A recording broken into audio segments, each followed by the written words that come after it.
It has been several days since an 8-year-old boy was kidnapped and locked inside a strange, isolated house.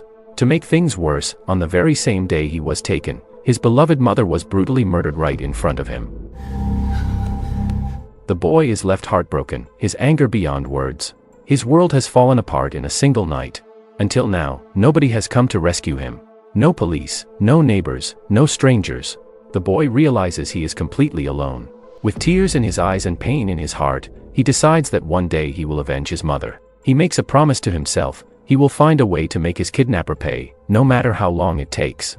Welcome back to Movie Unlimited. I don't have many subscribers, but your single comment is a ray of hope to motivate me. The movie begins by introducing us to Anna, a loving mother who is raising her 9-year-old son, Timothy, called Tim in the movie. Anna lives with her husband, and together they seem to have a happy life. On this particular day, Anna spends quality time with her husband, enjoying every moment. As the evening comes to a close, Anna suggests that the next day they should all go to the cinema together since it's a Sunday. But her husband explains that he is too busy with work and cannot join them.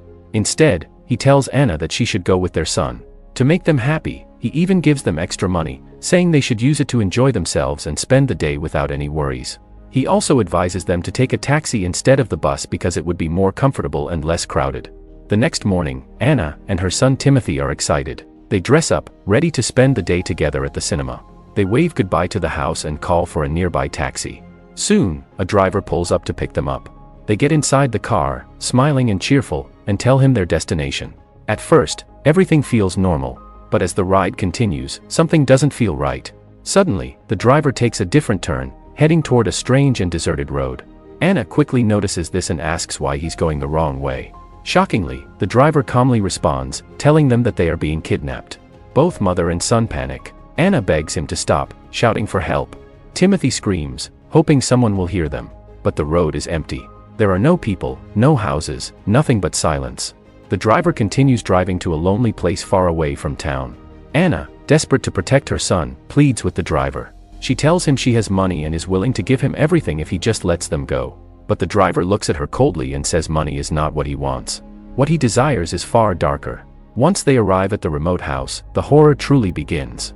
The driver, whose name we later learn is Bob, forces Anna inside with her son. In a shocking and heartbreaking moment, Bob does something terrible to Anna, right in front of her little boy's eyes. It is something no child should ever have to witness. And then, in an act of cruelty, he strangles her to death while Timothy watches helplessly.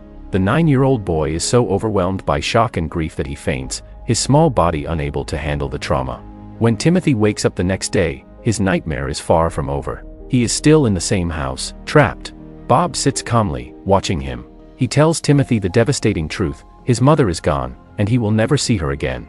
From now on, Timothy will grow up in this house, under his control. The boy is crushed. He feels a storm of anger inside him. He wants nothing more than to make Bob pay for what he has done.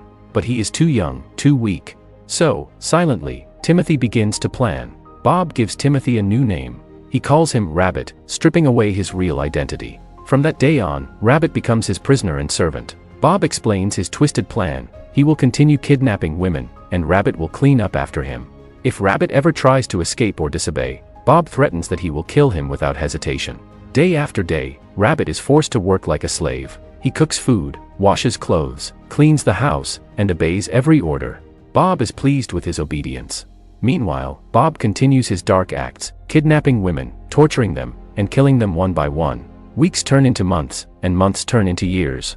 Rabbit tries many times to escape, but every attempt fails. The house is in the middle of nowhere, surrounded by empty farmlands and fields. There are no neighbors, no roads, no chance of being found. The isolation makes running away impossible. Bob continues his crimes in secret. Each time he kidnaps a woman, she tries to escape, but none succeed. He tortures them, kills them, and buries their bodies. He boasts to Rabbit that the police will never find out. For him, it is a game of power. For Rabbit, it is an endless nightmare. Bob makes it clear that he wants Rabbit to grow up and become like him. He tells Rabbit that one day he must carry on his legacy. But Rabbit is horrified. He remembers his mother's face, her kindness, and her love. The idea of becoming like Bob fills him with disgust. He cries for his mother every night, refusing to let go of her memory. Time passes. 15 long years go by. The frightened little boy has now grown into a man. Rabbit, no longer a child, is strong but broken inside. He has spent most of his life trapped in that house, forced to drag bodies, dig graves, and hide Bob's dark secrets. The once innocent boy is now hardened by pain. He still carries his vow of revenge, waiting for the right moment. Bob, still driving his taxi, still hunting victims, continues his cycle without a scratch, believing he is untouchable. But deep down, Rabbit knows that one day the tables will turn. Now, because Rabbit's mental state has always been worrying, things around him feel heavier every day. And that is because Rabbit never went to school, never had friends, and never talked to another human being for all those years he was locked away. His world was just four walls and Bobby's shadow. Because of this, his mind is filled with loneliness and emptiness. Bobby, strangely enough, sometimes feels bad for him. He realizes Rabbit has been living like a ghost and decides to make him useful. So, one day, Bobby tells Rabbit that he has to study. He says, "You're going to be a doctor. You need to learn everything about the human body." Then Bobby throws books in front of him, books about medicine, bones, blood, and organs. From that day forward, Rabbit reads every day and night. The boy, who once had nothing, now spends his time diving deep into pages of science. And slowly, he becomes a good student. He learns fast, remembers everything, and soon understands the human body better than most doctors. Bobby even makes him cut open dead bodies before burying them, forcing him to practice. Even though Rabbit and Bobby live together, even though Bobby pretends to guide him, the truth is that Rabbit continues to hate him with every breath. But he hides it. He acts like he obeys Bobby, smiles when he's supposed to, and survives quietly while secretly holding his rage inside. One day, Bobby shares his past. He talks about his childhood with his brother Brad. Their father, Mr. Kevin, was a cruel man. He didn't just hit them, he tortured them in ways no child should ever experience. He destroyed their emotions, hurt their bodies, and twisted their minds. Bobby explains that's why he became what he is today. Every time he kidnaps, tortures, and kills someone, it makes him feel like he isn't the only victim in the world. He wants others to suffer the way he once did. Rabbit listens in silence, but inside, he's horrified. He cannot believe a father could do such evil things to his children. To understand better, Rabbit starts reading about psychology, trying to make sense of Bobby's broken mind. Bobby, on the other hand, tries to play father to Rabbit. He teaches him things like how to shave, how to wear a suit, how to look proper. He tells Rabbit that one day, he must take his place, continue the legacy, and become strong enough to kidnap and kill. But Rabbit, he cannot even look at the women Bobby brings into the house. He's too scared to hurt them, too disgusted to even think about it. One day, Bobby hands Rabbit a list of pictures. He tells him to pick a girl. "You're a man now. You need someone," Bobby says, pushing him hard. Rabbit refuses again and again, saying he wants to be alone. But Bobby won't take no for an answer. Out of fear and pressure, Rabbit finally picks one. Her name is Angela. The next day, Bobby stalks Angela outside her school. She's young, barely turning 18, and helpless. Without anyone noticing, Bobby kidnaps her and drags her back home. Angela, terrified, begs to be let go. She cries, pleads, and promises she won't tell anyone.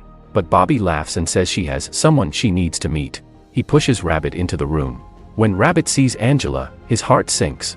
He doesn't want this. He begs Bobby to let her go. But Bobby commands him to hurt her, to do the same things he always does. He threatens that if Rabbit refuses, Angela will die in the most painful way. Rabbit slowly approaches Angela. But instead of hurting her, he whispers, promising her safety. "I'll protect you," he says. Angela stares at him in confusion, fear, but also hope. Suddenly, Bobby storms in. Rabbit panics, grabs something sharp, and stabs Angela in a way that looks deadly, but in truth, he uses his medical knowledge to wound her in a place that won't kill. Angela collapses, bleeding, and Bobby smiles, proud. "Finally, you've learned," he says. Believing Rabbit has taken his first step into becoming like him, Bobby rewards him. He dresses Rabbit in a clean suit, tells him to look sharp, and drives him into the city. For Rabbit, this is the first time in years he's outside, seeing people, lights, and life. He's both happy and nervous. But Bobby keeps a gun on him, warning that if he talks to anyone or tries to run, he'll be shot in the head. So Rabbit stays silent, trapped in the taxi all day, watching the world but unable to touch it. Later that night, they return home. While checking near the burial site where they usually dump bodies, Bobby notices something strange, a faint flashlight flickering. Furious, he digs the ground and discovers the truth. Angela is still alive. Rabbit had tricked him.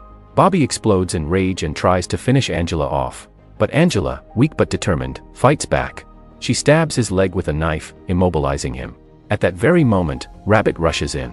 In the chaos, Rabbit kills Bobby, ending his reign of terror once and for all. Angela faints from exhaustion, and Rabbit gently carries her upstairs. He takes care of her wounds, watches over her, and after days, she wakes up. Finally, they are free. The next day, Rabbit puts on his suit and goes to meet someone important, his real father, Brad. Brad is now remarried, living happily with a new wife, as if nothing ever happened. When Rabbit introduces himself, Brad is shocked. He demands to know what happened to Bobby. But Rabbit has already pieced the puzzle together. He confronts Brad, realizing the painful truth. Brad had planned everything from the start. That day, years ago, when he insisted his wife and son take a taxi instead of the bus, it was no accident.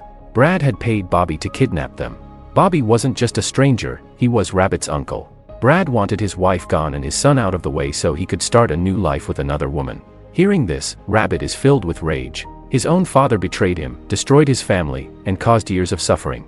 Brad admits it without shame, saying he hated them and wanted freedom. Rabbit snaps. He lunges at Brad and strangles him, choking the life out of the men who ruined his world. Finally, justice is done. The movie ends with Rabbit returning to Bobby's house. But this time, he is no longer a prisoner. He lives there by choice. And Angela, instead of running, chooses to stay with him. The two broken souls, survivors of horror, decide to live together under one roof. Dear viewers, this was the movie Chained, 2012. A chilling story about pain, survival, and revenge. Let us know your thoughts about the movie in the comments below. Until next time, stay safe, and stay tuned for more recaps.